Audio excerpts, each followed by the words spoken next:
ডিপ্লোমাধারী senior রেসিডেন্টদের salary বর্তমান 65,000 থেকে বেড়ে হবে 80,000। পোস্ট গ্র্যাজুয়েট সিনিয়র রেসিডেন্টদের স্যালারি বর্তমানে 70,000 থেকে বেড়ে হবে 85,000। আর পোস্ট ডক্টরেট সিনিয়র রেসিডেন্টদের স্যালারি বর্তমানে 75,000 থেকে বেড়ে হবে 1 লাখ।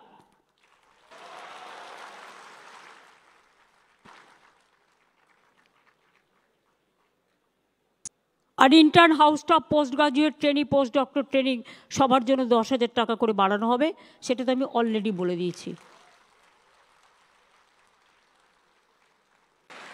সিনিয়র ডাক্তাররা যেমন চিকিৎসা দেয় হাতে কলমে শেখান, তাদের আমি অনুরোধ করব দয়া করে শুধু জুনিয়রদের ওপর দায়িত্ব দিয়ে সিজারিয়ান থেকে শুরু করে হার্ট অপারেশন থেকে শুরু করে আপনারা ছেড়ে দেবেন না। আপনারা মিনিমাম 8 ঘন্টা সরকারি পরিষেবা দিন, তারপরে প্রাইভেট প্র্যাকটিস করুন, আমার আপত্তি নেই। আমি 20 কিলোমিটারটা 30 কিলোমিটার করে দিচ্ছি, কারণ কলকাতায় 30 কিলোমিটারের মধ্যে অনেক হসপিটাল আছে। করুন না, কে বারণ করেছে? কিন্তু 8 ঘন্টা সরকারি পরিষেবা দেওয়ার সময় প্লিজ দয়া করে যাবেন না। আপনার যদি কোনো আর্জেন্ট রোগী দেখার কাজ থাকে, তখন যদি কোনো অপারেশন করার থাকে সিরিয়াস, আপনি হসপিটালে ডেকে নিন না, কী অসুবিধা আছে? হসপিটালে একটু ইনফ্রাস্ট্রাকচার রেডি আছে। কিন্তু সরকারি পরিষেবাটার সময় প্লিজ দয়া করে আপনাদের কাছে আমরা কৃতজ্ঞ থাকব যদি এইটুকু সেবা দেন। মানুষ চিরকাল বাঁচে না, মানুষের কৃতিত্ব বাঁচে। মনে রাখবেন, একটা মানুষ একটা ডাক্তারকে বাড়ির লাউটা হলে দিয়ে যায়, বাড়ির কুমড়োটা হলে দিয়ে যায়। কেন দেয় জানেন? তারা আপনাদের ভগবান মনে করেন। একটা তারা দিয়েছে sports and cultural event. Of course আপনাদের মানসিক বিকাশের প্রয়োজন আছে, শান্তির, মনটাকে এনজয় করা। আপনার এন্টারটেনমেন্ট জগতে যেতে পারেন না, কারণ আপনাদের সময়টা চলে যায় চিকিৎসা করতে। কিন্তু আপনাদের মধ্যেও খেলাধুলা করতে ভালোবাসেন, আপনারাও সাংস্কৃতিক চর্চা করতে ভালোবাসেন। পিজিতে যেমন আমায় বলেছিল, আমি সঙ্গে সঙ্গে একটা মাঠ করে দিয়েছি। আমি নারায়ণকে বলবো 2 কোটি টাকা স্যাংশন করতে প্রত্যেকটা মেডিকেল কলেজ এবং হসপিটাল, যাতে তাদের কালচারাল অ্যাক্টিভিটিস এবং স্পোর্টস করতে পারে এবং তাদের মধ্যে কম্পিটিশন হোক এবং এই কম্পিটিশনে তাদের অ্যাওয়ার্ড দেওয়া হোক। আমি এটা চাই, তারা উঠে আসুক। এবং college to college competition, hospital two hospital competition, এগুলো ইউথ অ্যান্ড স্পোর্টস ডিপার্টমেন্ট থেকে এবং জেলায়ও যারা কাজ করে তারাও খুব ইম্পর্টেন্ট। কলকাতা জেলাকে ব্লককে মিলিয়ে দিতে হবে। সবার সাথে সবার মিলন হলে তবেই তো আদান প্রদানটা বাড়বে এবং তবেই তো একে অপরকে সুস্থ রাখবে। ধাপে ধাপে ডাক্তারদের পোস্ট অনুযায়ী স্যালারি কিন্তু বাড়লো। 15 এবং 25 ডিপ্লোমাধারী সিনিয়র রেসিডেন্টের স্যালারি 65 থেকে 80,000 হলো। পোস্ট গ্রাজুয়েট সিনিয়র রেসিডেন্টের স্যালারি 70,000 টাকা থেকে 85,000 টাকা হয়ে গেল এবং পোস্ট ডক্টরেট সিনিয়র রেসিডেন্টের স্যালারি 75,000 টাকা থেকে 1 লাখ টাকা হয়ে গেল। ডাক্তারদের বেতন এভাবেই বৃদ্ধি হলো ধাপে ধাপে এবং মুখ্যমন্ত্রীর ফেসবুকে ছাড়া এই 40 মিনিটের ভিডিও পুরোটাই আমি দেখলাম এবং মুখ্যমন্ত্রী মানবিকতার সাথে যেভাবে কথাগুলি বললেন খুবই ভালো লাগলো। তিনি আরও বলছেন যে সিনিয়ররা যারা জুনিয়রদের প্র্যাকটিস শেখান, তারা যাতে তাদেরকে সিজারিয়ান থেকে শুরু করে হার্ট অ্যাটাক কোনো অপারেশনেই একা ছেড়ে দিয়ে না যান।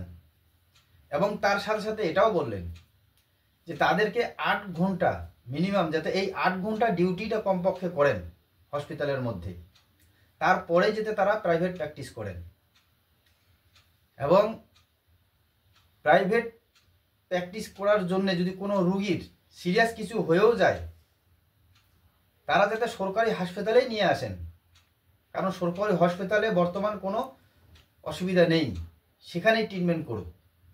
এই কথাগুলি খুবই ভালো লাগলো।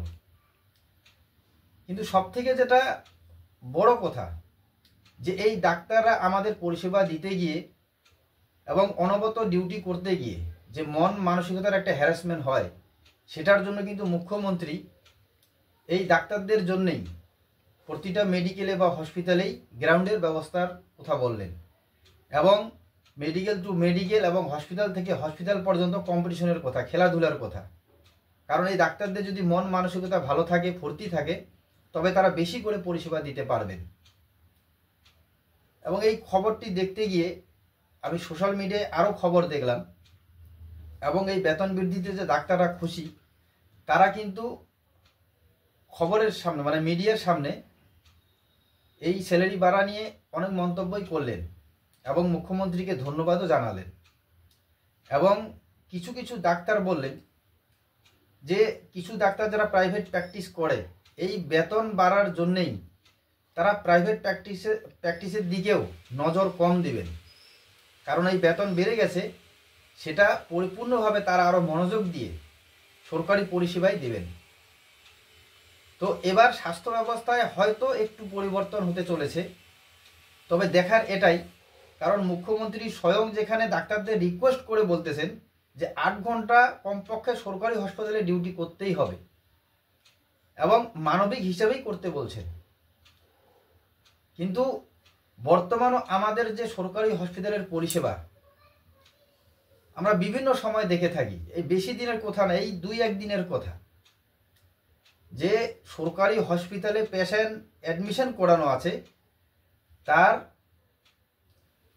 মানে গ্যাস্ট্রিকের ব্যথার জন্য অ্যাডমিশন হয়েছে, তাকে আলট্রাসোনোগ্রাফি করা হবে। এবং আলট্রাসোনোগ্রাফি করতে গেলে আমরা সকলেই জানি যে পেশেন্টকে না খেয়ে থাকতে লাগে। সেই সরকারি হসপিটালে পেশেন্ট না খেয়ে আছে, 12টা 1টা 2টা বেজে গেল, বারবার রুগীর বাড়ির তরফ থেকে নার্সদের ডাক্তারদের বলা সত্ত্বেও তারা কোনো পদক্ষেপই নিচ্ছে না। নাম লেখানো আছে যখন বলছে যখন হয়ে যাবে, আবার বেশি বলতে গেলেই বলছে তারা যে যদি না খেয়ে থাকতে পারতেছেন না তবে রুগীকে খাওয়াই দেন। কি ধরনের বক্তব্য, কি ধরনের মন্তব্য! তো এই ডাক্তারদের স্যালারি বাড়ার সাথে সাথেই এই সমস্ত ঘটনার কি নিস্তার পাবে সাধারণ জনগণ?